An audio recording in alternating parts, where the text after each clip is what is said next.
Isiniwalat nga ng isang kolumnista na maayos naman daw pala ang pakikitungo ng Katniel ngayon sa isa't isa.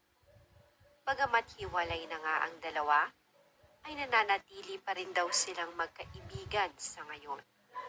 Ayon pa rito, kaya pala magaan lang ang breakup post ng dalawa sa IG dahil nga napagkasunduan ng mga ito na maging maayos pa rin at maging magkaibigan kahit pahiwalay na sila.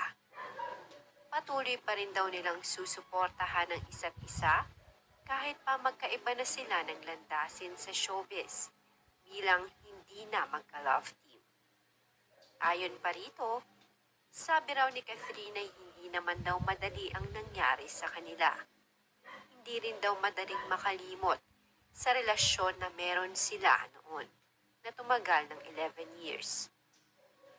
Ayon pa kay Catherine, hindi rin daw ganun kadali na mawala ang care at pagmamahal nila sa isa't isa kahit pahiwalay na sila. Mananatili raw iyon, maging ang magagandang alaala nila together. Kaya naman, hiniling ni Catherine sa lahat na sana raw ay respetuhin daw nila ang desisyon nilang dalawa ni Daniel at suportahan pa rin daw sila individually sa kani-kanilang mga career. Mas magiging masaya raw sila ni DJ kung patuloy pa rin ang suporta na matatanggap nila sa Katniel fans bilang taga-suporta nila individually. Ayon pa rito, huwag daw ibase ng tao ang mga nangyayari sa kanila sa social media base sa tunay na nangyari sa kanila ni DJ.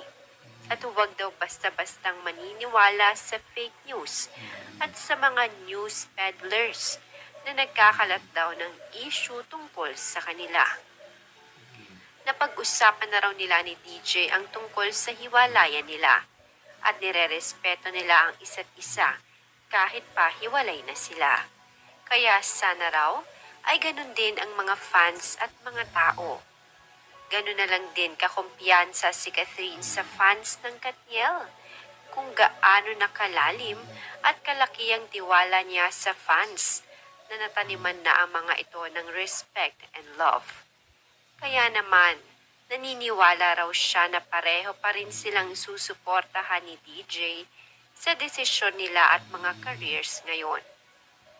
Ang nasabing balitang ito ay galing mismo sa isang kolumnista na nakausap mismo ng personal si Catherine at na-interview.